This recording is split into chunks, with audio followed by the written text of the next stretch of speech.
আজকের এই ভিডিওটি অত্যন্ত গুরুত্বপূর্ণ হতে চলেছে, তাই সকলের কাছে অনুরোধ করব ভিডিওটিকে শেষ পর্যন্ত দেখুন। আজকে রাশিয়া গিয়েছেন। রাশিয়া যাওয়ার অর্থ পুতিনের সঙ্গে দেখা করা এবং ওদের বিদেশ মন্ত্রী লাভরভের সঙ্গে বসা। এখন তার আগে চীন দেখা করে গিয়েছে। চীনের বিদেশ মন্ত্রী তিনিও বহু আশ্বাস টাশ্বাস দিয়ে গেছেন।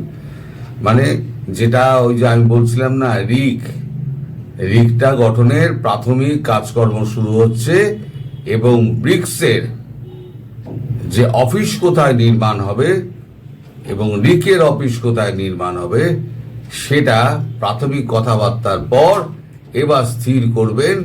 এই মাসের শেষে যখন গিয়ে পৌঁছাবেন আমাদের প্রধানমন্ত্রী চীনে এবং পুতিন যখন আসবেন তখনই এইগুলো স্থির করা হবে।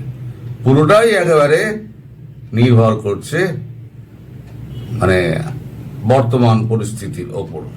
যেটা হাওয়ায় হাওয়ায় ঘুরছিল রিকটা এতদিন সৌজন্যে ট্রাম্প, এটা আলটিমেটলি গঠন হতে চলেছে।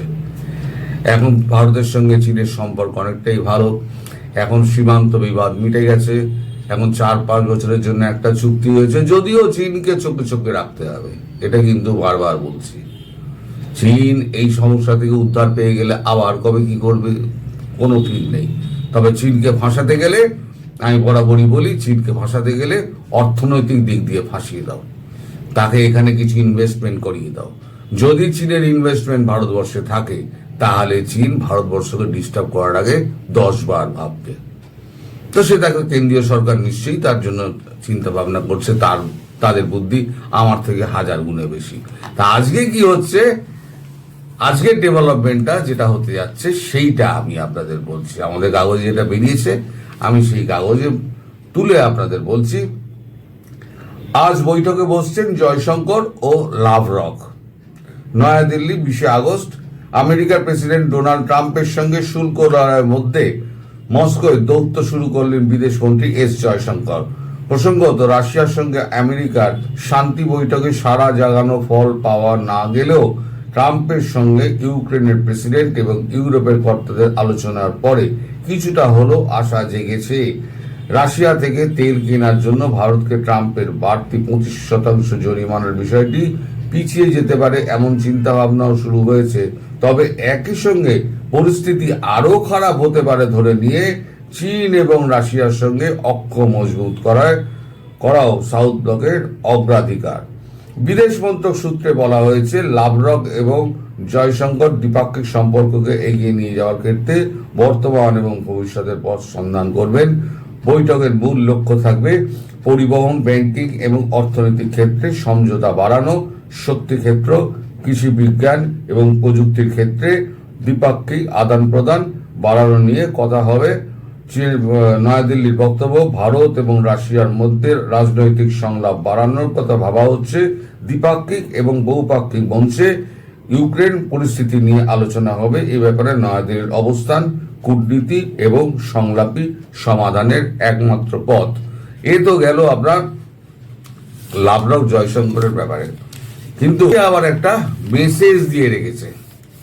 মেসেজটা হচ্ছে রাশিয়ার যে রাষ্ট্রদূত আছেন তিনি এই মেসেজটা দিয়েছেন।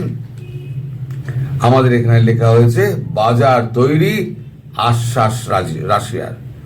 মানে ভারত যদি আমেরিকাতে পণ্য না পাঠায়, সেই পণ্যটা তাহলে কোন দেশে পাঠাবে সেটাও ঠিক করতে হবে। তার ঠিক করার আগেই রাশিয়া আগ বাড়িয়ে বলে দিয়েছে, যত পণ্য আমেরিকায় যেত সেই পণ্যগুলো রাশিয়াতে পাঠিয়ে দিন, আমাদের বাজার আপনাদের জন্য খোলা। কারণ ভারত এতদিন রাশিয়াকে দেখেছে, বিশ্বে স্যাংশনের জন্য অনেক ক্ষতি হয়েছে রাশিয়ার ব্যবসা। আমেরিকা তার বহু ডলার আটকে রেখে দিয়েছে ওইখানে এতে সুইফটে। তো সেক্ষেত্রে রাশিয়ার পাশে যখন ভারত দাঁড়ালো, এবার ভারতের কাঁধে যখন এসে একটা আঘাত পড়েছে তখন রাশিয়াও কিন্তু প্রকৃত বন্ধুর মতো আবার এগিয়ে এসে হাত ধরে চলো আমার সঙ্গে। একদিন আগে পাশে দাঁড়িয়েছিল চীন, এবার আরো একবার রাশিয়া। কারণ চীনের বিদেশমন্ত্রী বলেই গেছিলেন যে এই গুন্ডাগিরি, এই একতরফা গুন্ডাগিরি মানব না, এই গুন্ডাগিরিকে শেষ করতে হবে। কারণ চীনও তো বিপদে পড়েছে। এই আমেরিকা, যে বললাম সৌজন্যে ট্রাম্প, তিনটে শক্তিকে এক করে দেওয়ার পেছনে হচ্ছে সৌজন্যতা কিন্তু ট্রাম্পের জন্যই হয়েছে, এটা কিন্তু স্বীকার করতে হবে। আর এই সৌজন্যতার বোধে এবার যে অফিস টফিসগুলো তৈরি হচ্ছে, সমস্ত কিছু তৈরি হয়ে গেলে রাশিয়ার যে বা আমেরিকা যেখানে যেখানে পা ফেলবে সেখানে সেখানে আমেরিকা কি করে বিপদে পড়বে, সেটা কিন্তু আমি বিকেলের ভিডিওতে বলবো যে তার জন্য কি একদম ব্যবস্থা করে রাখা হয়েছে। চক্রবুহে আমেরিকাকে কি করে ফাঁসাবে, এই বাংলাদেশ, মায়ানমার, এই সমস্ত জায়গায় যে অধিকার করে মানে কায়েম করে বসার চেষ্টা, সেই চেষ্টাকে রোখার জন্য। তা খবরে ফিরি এখন। এদেশে মস্কোর উপরাষ্ট্রদূত রোমান বাবুসনিকের বক্তব্য, তাদের থেকে তেল কেনার জন্য ভারতের ওপর আমেরিকার চাপ অযৌক্তিক। ভারত যদি আমেরিকার রপ্তানিতে সমস্যা হয় তাহলে রাশিয়ার দরজা খোলা আছে। উল্লেখ্য, এক সপ্তাহের মধ্যে ভারতীয় পণ্যের ওপরে আমদানি শুল্ক 25 থেকে বাড়িয়ে 50% করতে পারে আমেরিকা। মানে 50 আছে, আরো 25% বাড়িয়ে 75% করতে পারে বলে রাশিয়া আশঙ্কা করছে। তার ঠিক আগে রাশিয়ার এই বার্তা তাৎপর্যপূর্ণ। মঙ্গলবার চীনের রাষ্ট্রদূত ওয়াং ই ভারত সফরে এসে আমেরিকার নাম না করে বলেন একতরফা গুন্ডামি চলছে।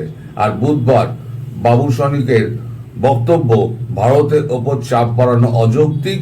বাহ্যিক চাপ থাকা সত্ত্বেও ভারত রাশিয়া জ্বালানি বোঝাপড়া অব্যাহত থাকবে। যারা নিষেধাজ্ঞা চাপাচ্ছে সমস্যা তাদেরই হবে। একই সঙ্গে তার বক্তব্য, ভারতীয় পণ্য যদি আমেরিকার বাজারে সমস্যায় পড়ে রাশিয়া সেই পণ্যকে স্বাগত জানাবে। রাশিয়ার উপপ্রধানমন্ত্রী ডেনিস মান্টুরোর দাবি, আগামী দিনে তারা ভারতে এলএনজি পাঠাতে পারে। আগে তো ক্রুড অয়েল পাঠাচ্ছিল, এবার এলএনজিও পাঠিয়ে দেবে। মানে যত চাপবে তত কিন্তু এরা কিন্তু একত্র হবে। মানে কে কখন পাল্টি খাচ্ছে এখন বোঝা খুব মুশকিল, বাজার খুব খারাপ।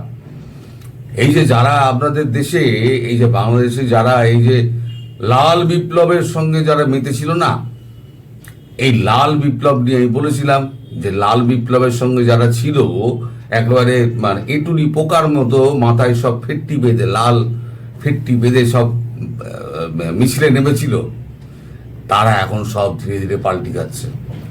এখন আমি ভিডিওটা অত ভালো করে করতে পারিনি, এথিক্যাল টক্স ভিডিওটা খুব ভালো করে করেছে।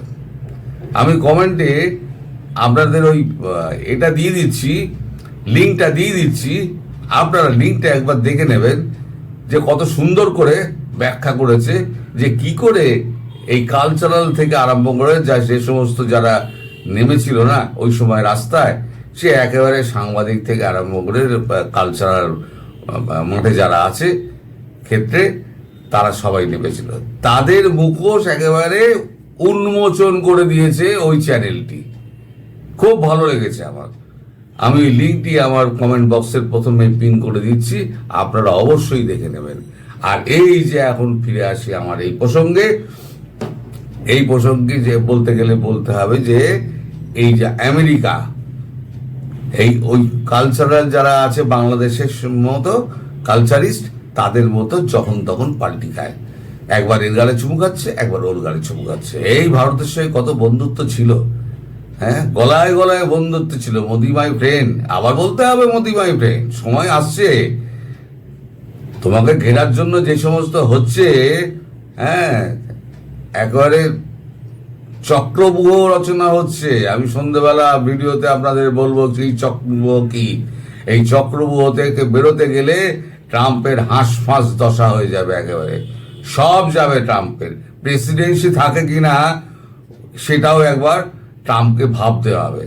তো যাই হোক, আপনারা অপেক্ষা করুন, এই ডেভেলপমেন্টটা আরো হবে যখন পুতিনের সঙ্গে জয়শঙ্করজির বৈঠক হবে এবং তারপরে তো তিন মূর্তি মিলবে, তখন দেখবেন একেবারে মানে পুরো মানে পাওয়ার শিফটিং কাকে বলে এদের একটা পাওয়ার ছিল আমেরিকার, সেই পাওয়ার নিচে নেমে যাবে, আর এই ত্রয়ী দেশ আরো 40টা দেশকে নিয়ে একেবারে ওপরের স্থানে চলে যাবে।